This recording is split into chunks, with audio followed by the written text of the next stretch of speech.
Kung lalabas ka ng bahay, lagi mo siyang dala. Kahit 4 hours ako nagkatrabaho, full pa din yung income ko. Kaya, kailangan mo mag-fill up ng form na tinatawag na Mutterschaftgeld. Once na malaman nga ng Arbeitgeber mo na buntis ka, hindi ka nila pwedeng ikundigong.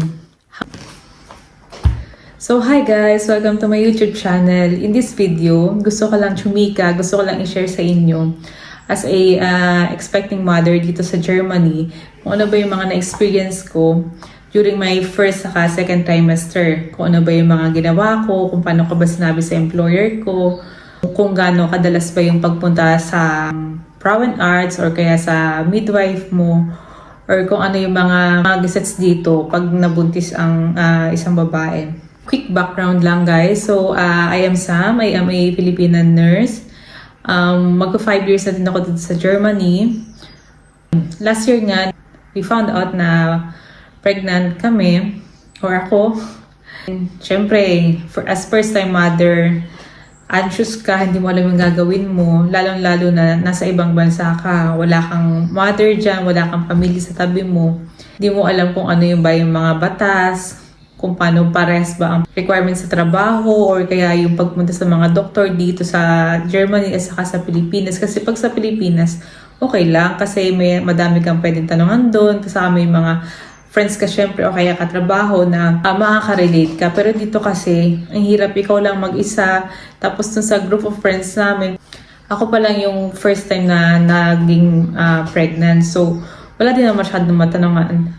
Buti na lang may friend ako na mapapagkatiwalaan ko talaga. Syempre, nung nagduda ako na piling ko pregnant na nga ako, nag-take lang ako ng pregnancy test. So, bumili lang kami sa Rossmann ng pregnancy test. Tapos, yun, nag-test ako. Tapos yun, nag-positive na. Siyempre, anxious ka, hindi mo alam yung gagawin mo. Dami tumatakbo sa isip mo. Eh, yung case ko dati, yung situation ko dati, medyo komplikado. Naging komplikado lang siya sa tingin ko kasi nga, hindi ko alam yung gagawin ko. So, ang dami tumakbo sa isip ko. Naiyak ako noon kasi basta parang, bakit ngayon? Bakit hindi dati, nung nagtatry kami, bakit ngayon pa, ganyan. Siyempre, blessing yan guys. Andiyan na, kumbaga hindi ibibigay sa yan kung hindi nakaplano kay Lord, diba? So, ayun na nga, nag-positive na yung pregnancy test. Sabi ng friend ko, samahan kita sa OB-GYN. Buti na lang may OB-GYN na ako dito or kaya Frauen Arts. So guys, kung wala pa kayong OB-GYN dito or Frauen Arts, hindi man kayo buntis, mahalaga yung OB-GYN guys o Frauen Arts kasi anytime nga na may problema ka, pwede mo agad silang puntahan. Hindi yung maghihintay ka pa ng may masakit sa'yo sa maghahanap. Guys, sobrang hirap humanap dito ng Frauen Arts o kaya OB-GYN o kaya House Arts. Minsan tatanggihan ka na lang. Buti na lang, dati, mga 2 years ago, meron akong Frauen Arts kasi nag-dysmenorrhea din ako. So, normally, nagpapa-check up ako, nagpapa-pap smear ako doon. May record na ako doon, kumbaga. The next day nga, nagpunta agad kami doon sa OB-GYN ko. Unfortunately, wala silang termine nung araw na yun. Hindi na nila ako ma-accommodate. Kaya sabi nila, pina-priority pa din naman nila. Kasi kung hindi siguro ako buntis, baka bigyan ako ng termine, mga 1 week after, ganyan. So, nung sabi nila, balikan na lang bukas. So, binigyan nila ang termine, ng ganitong oras, bumalik kami. So, nung time na yun, pa lang ako? Piling ko 5 weeks pa lang ako. Kaya ang ginawa sa akin, Trans-B, ultrasound. Hindi siya abdominal, Trans-B, para check talaga kung nasa uterus siya. Pero nung time na yun, medyo maaga pa kasi 5 weeks pa lang. So, hindi pa ako binigyan ng motor pass o kaya yung parang booklet dito ng mga mother.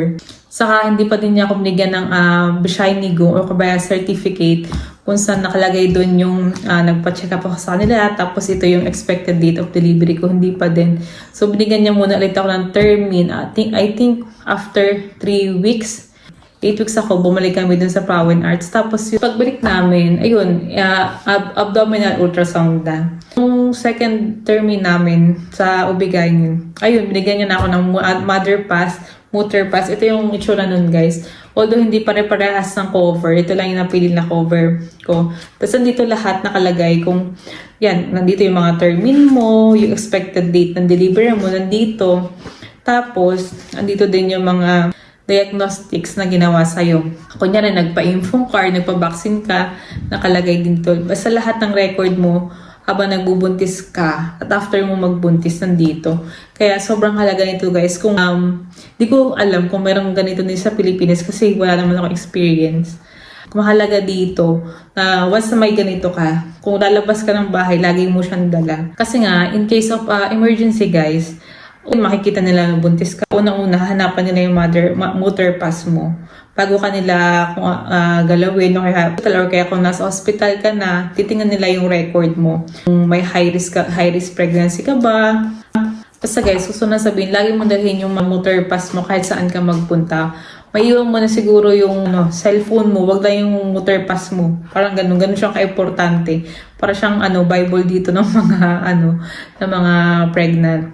So ayun na nga, tapos ayun, binlad test din ako doon.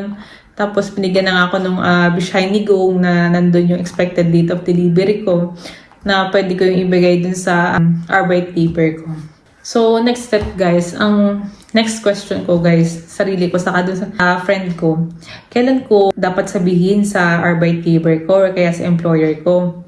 Sabi niya, as soon as possible kasi nga para nga ma-apply agad sa'yo yung motor shoots gazettes dito, kumbaga yung maternity law. Kaya mahalaga na sabi mo agad sa employer mo na buntis ka kasi nga para mas maprotektahan ka kaagad saka yung baby mo. Kunyari nga ako na nursing, nasa Frege ako. Siyempre alam naman natin yung trabaho ng mga nurses dito. Nagtutulak ng bed, nagkikerry ng mga oxygen tank, mga ganyan. So mabibigat ng trabaho. Saka siyempre na-expose ka sa may mga nakakahawang sakit na pasyente. At saka, kunyari yung kakatapos ng radiation, bawal ka din doon kasi nga buntis ka. One thing pa guys, hindi ka na pwede mag-night shift. O diba? Rouse ka na sa night shift. At saka, yung duty mo na lang, dapat hanggang 8 p.m. na lang. Pwede siguro ma-extend hanggang 10 p.m. pero beyond that, hindi na pwede. Tapos 10 p.m. to 6 a.m. talagang hindi ka pwede mag-duty niyan. Tapos syempre, di ba, dapat alaman din ng mga kolegin mo para may konting ruksish naman sila sa'yo o kaya consideration na buntis to, huwag masyadong pagbuhatin ng ganyan. Kumbaga kung ano yung kaya nilang gawin na mabigat, sila na yung gagawa instead ikaw. Yun yung motor shoots na pwedeng apply sa'yo once na masabi mo agad sa employer mo.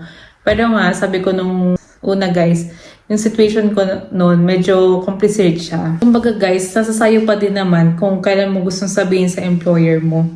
So, nung kasi, nalaman kong buntis ako, nagpasa na ako ng resignation. August ko nalaman na buntis ako. Tapos, dun sa hospital na pinagtrabahuhan ko, September yung last month ko.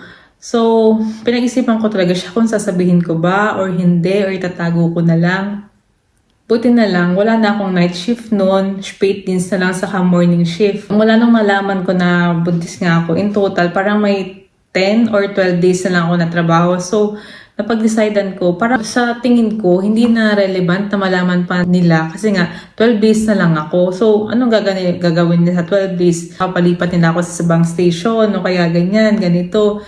12 days na nga lang ako, tas the rest noon urlaub na.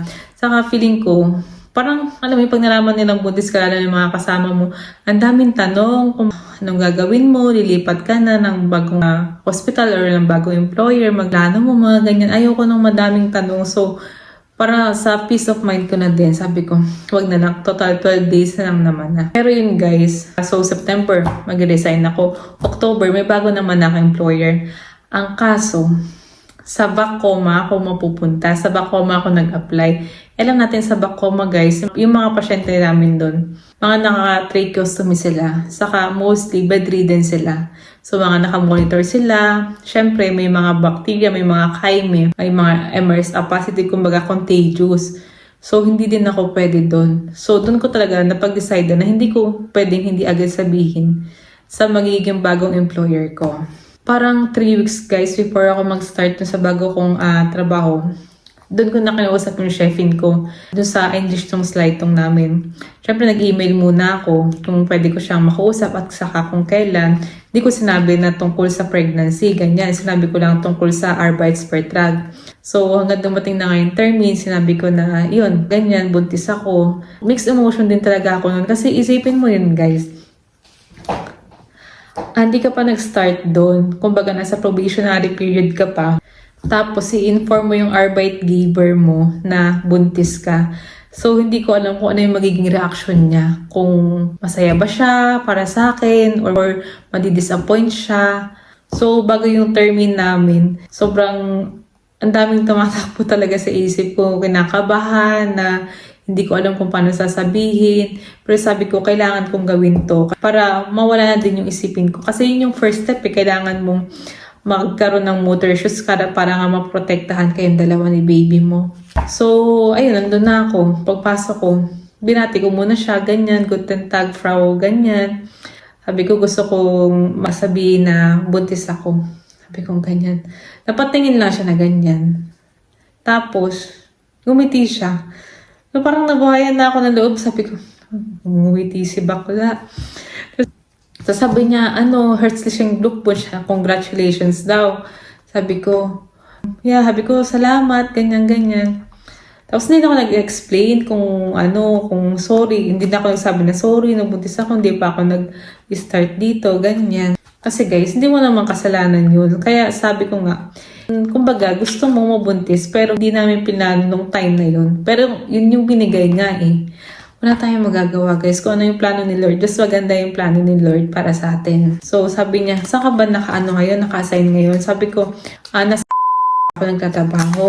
Sa October pa ako mag-start dito sa Vacoma.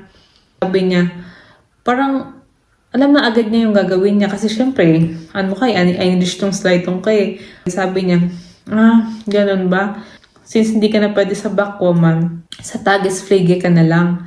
Ay, nung time na yun, wala din ako idea kung ano yung Tagespflege, naririnig ko lang. Pero hindi ko alam kung sino yung mga pasyente doon, kung paano yung ablaw, kung ano yung Dienst doon, kung paano. Okay, sige. Tinanggap ko na lang kasi guys, parang sa part ko, nahiya din ako. Kasi nga, bago ako doon.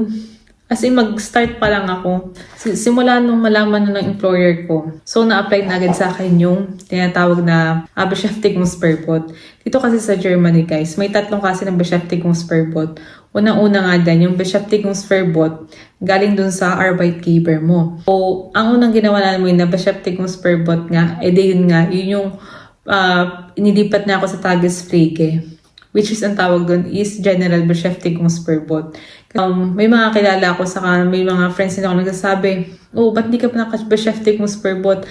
Parang general talaga naiisip pag sinabi ng Beschäftigungsverbot. Parang pag sinabi ng Beschäftigungsverbot, hindi ka na talaga magtatrabaho. Ganun. So yung Arbeitgeber ko, gumawa muna siya ng way para makapagtrabaho pa din ako. So, which is good naman. Kasi, guys, anong gagawin mo sa first at second trimester mo? Kung hindi ka naman maselan magbuntis, anong gagawin mo sa bahay? Hindi naman to katulad ng Pilipinas na pwede ka makipagtsikahan sa kapitbahay mo, kung saan ka gumala, pumunta, sunduin ka ng friends mo sa bahay mo. Ito guys, ang mga tao busy magtrabaho. So, baka maloka ka na lang pag parang 6 weeks ka na sa bahay na hindi nagtatrabaho. So, mas maganda din para sa akin yung magtrabaho ako. Saka mas maganda yung binigay nila na option. So, dumating na yung October 1, nag-start na ako doon nga sa Tagespflege. Ganyan. So, pinakilala ko nung dislitong namin doon. Sobrang bait naman nila. Saka alam nila na syempre buntis ako. Binila kung may kailangan ka lang, magsabi ka. Kung kailangan mo magpahinga, kumain lang. Basta gawin mo lang kung ano yung tingin mo na dapat mong gawin. Huwag kang mahiya. Ganun sabi nila. Pero guys, full-time ba ako? Nung kumbaga 8 hours ako nagtatrabaho. 8 a.m. to 4 p.m. ako nagtatrabaho noon. So, full-time pa din ako. Guys, yung 1 month ko na full-time ako, sobrang hirap. So, exhausted ako. Feeling ko, laging masakit yung ulo ko. Hindi ako nakakatulog na maayos sa gabi. Hindi naman ako maselan magbuntis ng first trimester ko. Kaso, hindi talaga ako makatulog. Yun yung problema ko. So, gigising ka ng 6:30 ng maga para mag-duty ka ng 8 a.m. Tapos hanggang 4 p.m. ka doon. Siyempre, pagdating mo naman doon, ayaw mo naman na isipin nila na parang pabigat ka. Siyempre, medyo pabibo ka din. Tapos, ayun, hanggang napag-decidean ko na, habi ko, hindi ko kaya mag-work ng full-time. Tapos, mag-research din ako kung pwede bang bawasan yung oras or pwede ba ako hindi na talaga magtrabaho, ganyan. Hindi ko na sinabi yun sa employer ko. Saktong may termin naman ako nun sa Prowen Arts ko. So, kinumusta niya ako. Pero ganyan, kumusta ang trabaho, kumusta yung mga nararamdaman mo. Nga, sinabi ko lahat na nararamdaman ko. Kung hindi mo talaga kayang magtrabaho ng full-time, bigyan kita ng certificate na 4 hours ka na lang magtrabaho. Siyempre, nagpantigantay nga ako nun kasi 4 hours ka na lang magtatrabaho. Pero at the back of my mind, 4 hours na ako magtatrabaho. Paano yung sweldo ko nun? Kasi kay syempre, sweldo din yung isipin mo dito. Kasi, alam mo na, hindi naman madaling mabuhay dito sa Germany nang hindi ganun din kalaki yung kinikita mo. Kaya, kailangan mo siyang timbangin talaga. Pero nung sinabi ng Prowen Arts ko yun, take note guys, yung Prowen Arts ko, lalaki. Diba? Nakakaloka pong bongga. Prowen Arts siya, pero lalaki siya. Pero mabait naman, sakaigal naman sa kanila. So, yun naman yung tinatawag na individual Beschäftigungsverbot. Yun naman yung talagang manggagaling dun sa Prowen Arts mo. Individual siya kasi nga, depende sa case mo eh. Kung katulad sa case ko, kaya ko pa naman magtrabaho ng 4 hours. Ganyan. So, 4 hours mo lang ibibigay niya. Pwede din 6 hours lang. Ganyan. Sabi niya kung hindi pa sapat yun, o kaya talaga hindi mag-improve yung symptoms ko, yung nararamdaman ko, yung breast burden ko, balik lang daw ako dun. Sobrang bait naman nila. Pagdating ko sa work, sinabi ko dun sa chefin ko na ako sa doktor, tapos may ganyan ako ng Beschäftigungsverbot na 4 hours na lang ako magtatrabaho. Sabi ko ganun. Medyo nalungkot din ako. Saka nakita ko din sa ano niya na parang wala siyang magagawa kasi kundi i-accept na lang. Kasi wala ganun talaga.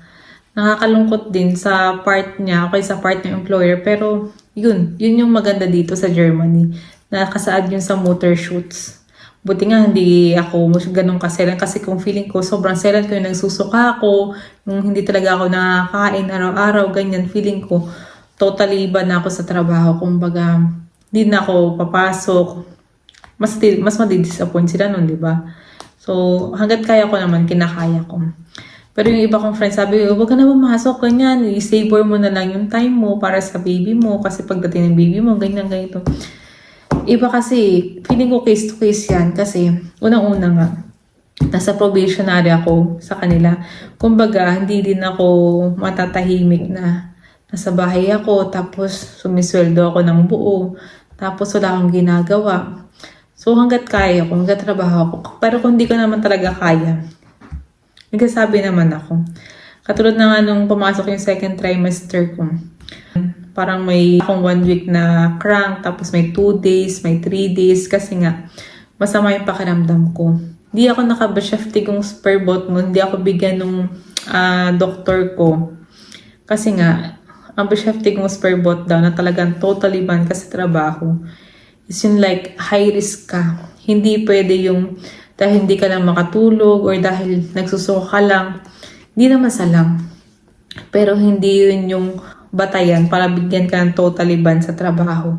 So, yun guys. So, ang karaniwan tanong dyan, ito, paano daw ba yung sweldo ko? Kasi 4 hours na lang ako nagtatrabaho. Kung may chance daw ba na matanggal ako sa trabaho, kasi nga, buntis ako, tas 4 hours, tas parang, di ba, parang unfair sa kanila na ganyan. So guys, dahil nga may motor shoots tayo dito sa Germany, safe yung trabaho mo, safe yung income mo. Kahit 4 hours ako nagkatrabaho, full pa din yung income ko. Once na malaman nga ng Arbeitgeber mo na buntis ka, hindi ka nila pwedeng ikundigong. Hanggang 4 months postpartum. Gesets dito guys sa Germany, safe yung financial mo, safe yung trabaho mo, safe ka. Kumbaga sa Pilipinas kasi, nakikita ko yung mga katrabaho ko dati, night shift sila. Nag-night shift tayo dyan guys, unfortunately. May isa nga akong katrabaho nun. Night shift siya ngayon, tapos paglabas niya, uwi siya ng bahay, ganyan. Tapos mga tanghali or hapon, nanganak na siya. Kumbaga kahit malapit na yung due date mo, feeling ko kailangan magtrabaho sa Pilipinas. Kasi nga kailangan. Dito hindi guys, kasi nga protected ka ng batas ng Germany. At yun yung gusto kong next na itackle. Yung huling Beschäftigungsverbot. Ang tawag naman dun is Absolutes Beschäftigungsverbot. 6 weeks before yung due date mo, saka 8 weeks after mo manganak, hindi ka na magtatrabaho talaga. Pero yung 6 weeks before ka manganak, choice mo pa din kung talagang gusto mong magtrabaho or gusto mong patayo ng rebulto kasi ganun ko kasi pag magtrabaho, ang choice mo. Pero yung 8 weeks after, talagang kahit gusto mong trabaho, hindi ka pwede magtrabaho. Maganda pa dito guys. Kunyari, napaga yung anak mo, or kaya hindi mo alam na may something dun sa baby mo, or kaya kambal pala yung dinadala mo, may extend yung 8 weeks postpartum mo ng 12 weeks. Bayad din yun. Full salary mo din yun. Pero, hati na dun yung Arbeitgeber mo, saka yung Krankenkasse mo. Yung 13 euro per day is manggagaling dun sa Krankenkasse mo. Kaya, kailangan mo mag-fill up ng form na tinatawag na Mutterschaftsgeld. So, yun guys, nagpunta ko sa Krankenkasse ko para nga mag-apply ng Mutterschaftsgeld. Wala siyang hiningi, pero before no, nag-research ako, saka nagtanong ko sa friend ko, kung anong kailangan kong dalhin. Sabi nila yung Bescheinigungen daw nga na nandun yung expected date of delivery ko. Pero nagpunta muna ako dun sa Krankenkasse ko kasi baka may kailangan pa sila, kumbaga. Gusto ko muna itanong para isang lakad ko na lang. Tapos pagdating ko naman doon, hindi naman na hinanap yung Bescheinigung. Ang hinanap na lang na sa akin is yung Mutterpass ko. Kasi dun sa Mutterpass nga, nakalagay lahat ng record mo din during your pregnancy, di ba? So, nandun yung expected date of delivery mo. Tapos, ang mga napag-usapan pa namin doon, sabi ko, kailangan ko bang magpunta ulit dito pag nanganak ako? Sabi niya, pwede na natin gawin ngayon. Yung may Krankenkasse na din si baby paglabas. Pwede nating fill upan yung form para paglabas mo, dalhin mo na lang dito yung divorce or kunde or yung birth certificate ni baby. Tapos in-offer niya pa sa akin kasi yung partner ko, iba yung Krankenkasse niya or yung insurance niya. Mas maganda yung benefits para sa family, ganyan. Additional guys na hiningi doon sa Krankenkasse para doon sa Mutterschaftsgeld na beantragung ko, insurance ID, yung Sparkasse ko. Yung account number ko, hiningi din nila kasi syempre doon nila i-transfer yung Mutterschaftsgeld mo. Hindi pa yan yung buong nangyari sa second trimester ko. Medyo mahaba na yung video natin, kaya tingin ko gawa na lang ako ng next video. Sa video na to, ang na-share ko sa inyo is paano nyo inform yung Arbeitgeber nyo about something sa Mutterschutz, tapos yung Beschäftigungsverbot. Madami pa yan guys, hindi lang yan. Kaya noong una talaga, sabi ko, ba't wala akong makita na nag-share na Pilipino about sa pregnancy nila. Although guys, yung English naman, may intindihan mo. Karamihan talaga Deutsch. Basta, sana may natutunan kayo sa mga pinagsasabi ko. Kasi sobrang importante niya guys. Kung may mga tanong ka, comment ka lang dyan. Or bigay mo lang Instagram mo. Pwede naman tayo mag-communicate doon. Okay? Yun lang. Tschüss!